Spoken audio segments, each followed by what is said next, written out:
Hey everyone, my name is Andy Barninger, and today we're going to bring you birthday cake pancakes.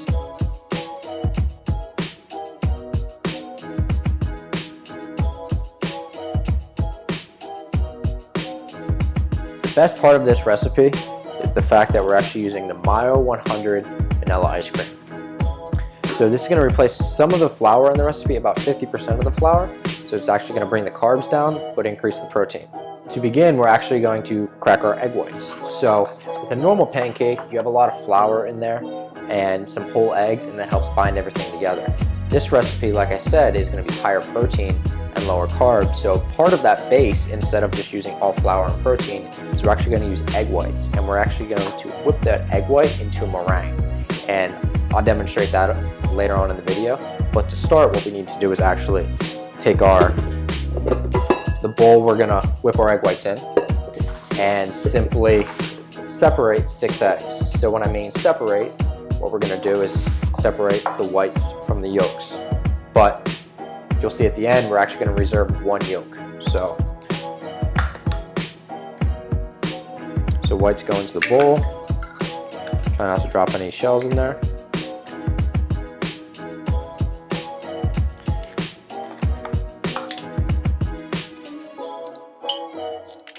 So the benefit of using not only the egg whites and the Myo100 in this recipe is the fact that you're getting a lot of different types of protein sources. So the Myo100 is a whey blend. So you got whey, isolate, concentrate, and hydrolyte in there. However, with the egg yolks, they're a very highly bioavailable protein, which means that what you're going to consume, your body's actually going to use the majority of it. Like I said, so we're on our 6th egg right here. What we're going to do is when we get all this white out, we're actually going to take this yolk and set it aside because we're going to use it later in the recipe. Set this aside. We can just set these aside. You can make hollandaise later if you want. Don't really have to, but just to use for those egg yolks. So we're going to take this, put it under our mixer. And fortunately, I have a KitchenAid mixer. If you don't have a KitchenAid mixer, you have a few other options. So you could take a normal whisk, and I'll turn this around so you can see. Whisk it until it's frothy, and then really get into it. So unfortunately, that's going to take about 4 or 5 minutes to do that. The other option is you can use a hand mixer, which is basically has a hand extension cord and 2 paddles on it, and you can just put it in here and it'll whip it. That'll do it at about 2 to 3 minutes. But the most efficient way is using a KitchenAid. Like I said, you don't have to, but if you have one, it's the best attachment to use. And using the whisk attachment to basically whisk everything together or whip everything together into a nice soft meringue. So we're going to throw this, lock it down, then we're going to throw it on to about a speed of 4 or 6, and then we're going to move on to our next. Okay, when you're about 2/3 of the way through, so your meringue should be starting to get, it looks really fluffy, it looks like clouds right now. What we're going to do is actually add a tablespoon of sweetener. So this is erythritol. Erythritol is a sugar alcohol. However, sugar alcohols have gotten kind of a bad rap because they cause a lot of GI distress. They still have a lot of calories, some of them.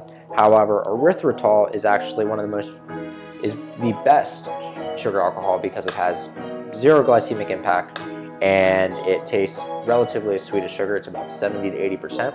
So we're actually going to add a tablespoon in here. The recipe calls for 3 tablespoons, but we're actually going to use 2 tablespoons later on in the recipe.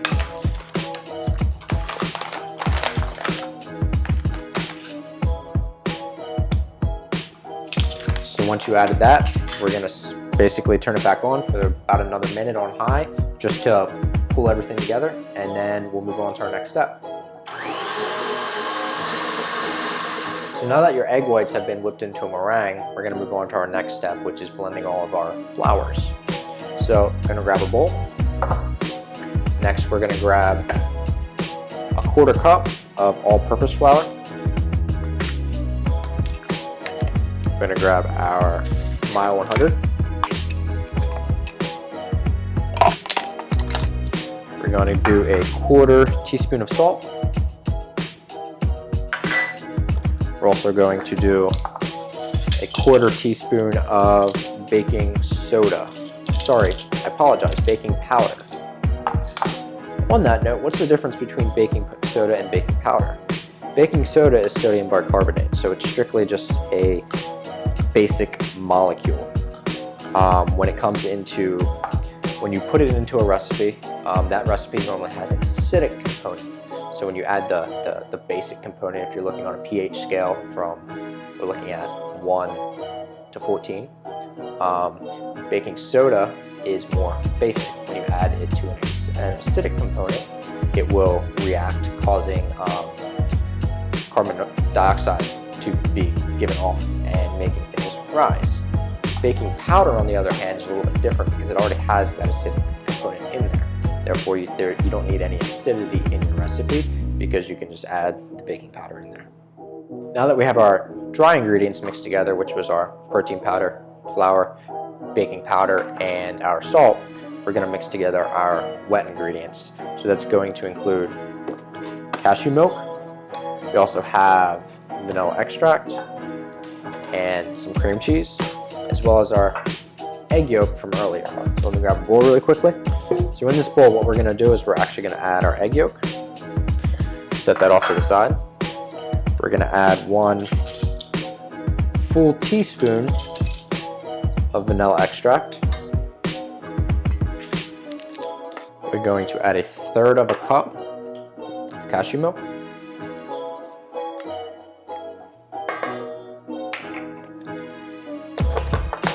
And next we're going to add 2 tablespoons of cream cheese. So pull this open really quickly. And 2 tablespoons of cream cheese is about 1 ounce. So actually, if you look at the cream cheese container, you have a 1 ounce line, a 2 ounce line, a 3 ounce line, a 4 ounce line. So what we're essentially going to do is grab a knife and we're going to cut it at that 1 ounce line. So it's that right there. And then we're just going to put it in with the rest of the wet ingredients. The cream cheese has been sitting at room temperature. In the recipe, you'll notice that it says tempered. Tempered just basically means let it sit out at room temp for about 15 to 20 minutes. Let the temperature come up, because in the refrigerator it's about 40 to 42 degrees. And for you to actually blend it into something smoothly, it needs to be room temperature, so between 68 and 72 degrees. So that's what tempered means if you ever see it in a recipe moving forward. So once we have that all in a bowl, take a whisk, and what you essentially could do instead of sitting here with a hand whisk and doing that is we could remove this attachment and put a paddle attachment on here, which will blend everything together smoothly. And then basically when that's done, we can combine everything. But it was a small amount of ingredients, so that's why I'm just using a hand whisk just to bring everything together. So once that's done, we're going to set this out of the way. We're going to grab our egg whites from earlier and set that right here. So once we have our egg whites, which as you can see right here, egg whites kind of about a soft or medium peak right now. And basically what it means by peak is when I grab this, is if I have a little piece on the end of it, how much does it move? So as you can see that's actually pretty stiff. So this is more of a medium or a hard peak, but that's okay. For this recipe, it really doesn't matter. You just kind of want it around that medium peak, which basically means the meringue is stiffer. The more air you incorporate into it, the stiffer it gets. So we have our meringue right here. And there's actually one step that I forgot earlier on, is we have an additional 2 tablespoons of swerve erythritol that we haven't added yet. And that needs to go in with the remainder of the wet ingredients. So we're going to grab that swerve, grab our tablespoon measure, and just add it to our wet ingredients. Set this stuff off to the side. Grab our whisk again. Just whisk it all together. Just a quick whisk. Okay, so now we have our wet ingredients, our meringue, and our dry ingredients. So we're going to do this in kind of a stage process, because basically we just want to reserve the volume and integrity of these egg whites so that they don't flatten out, because that's what's going to give us those voluminous pancakes that we're looking for. So we're actually going to take about half of our flour mixture and kind of just dust it in there. Then grab a flat spatula. I like using this because it's soft and I can grab kind of a big chunk of ingredients and just kind of swirl it around. And basically what we're doing is we're just incorporating them. We're not actually mixing it, but we're actually just spinning it around. So when doing this, I'm trying to reserve as much volume as possible because we don't want the pancakes to flatten out. Before we move on, you're probably asking yourself why we whip the egg whites.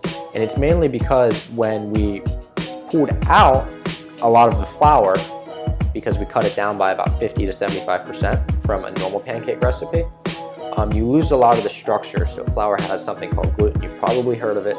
But gluten basically gives baked goods or things with any type of flour in them their structure.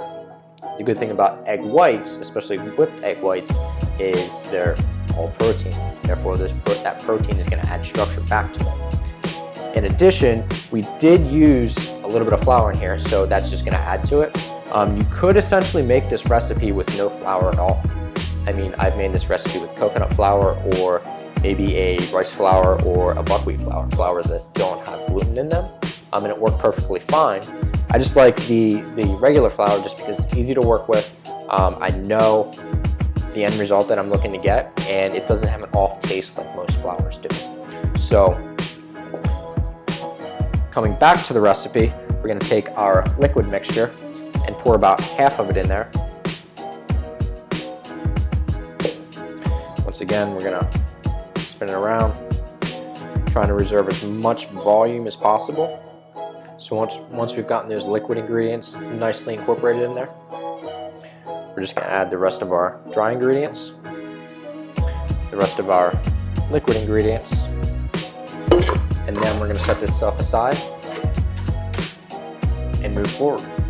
So once again, gently folding the ingredients together because we want to maintain as much volume as possible. So your final result should be a batter looking consistency. It's not going to be as smooth as a regular batter because you still do have that egg white in there that was whipped, and it's unfortunately just inevitable that's going to lose some of its volume. Therefore, you have a batter-like substance, but still it's going to be great, just like pancakes. So the next step is we're actually going to go over to the flat top and cook these pancakes up. So when we cook these pancakes up, what we're going to do is going to take a regular large pan, put it over about a low to medium heat. For example, this is an electric oven, it's around number 4. And we're going to coat that pan in just a cooking spray. Set that aside. And in our bowl, we're going to use a 1/4 or 1/3 cup measuring spoon. And this is actually what we're going to use to portion out our pancakes. So a heaping spoonful right over into the pan. And mine can hold about 3.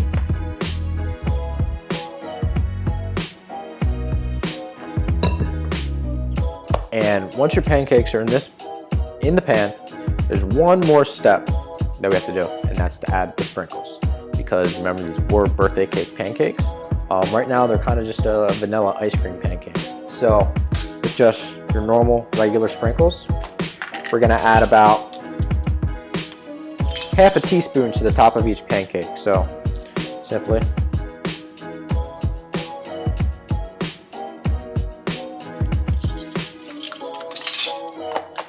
So once those pancakes are cooking, you're going to cook them just like regular pancakes. So they won't bubble as much on top as a normal pancake would, but you'll start to see that they're rising. They're starting to get a nice little firm base on the bottom of them. So at that point, we can grab a spatula and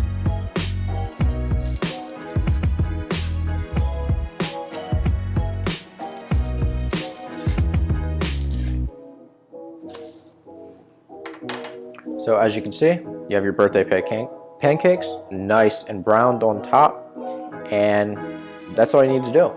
We're going to cook the rest of these, and then we'll give them a test.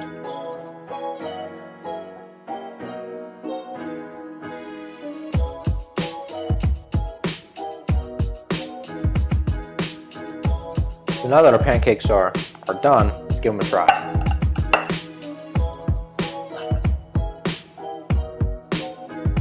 So as you see, birthday cake-esque.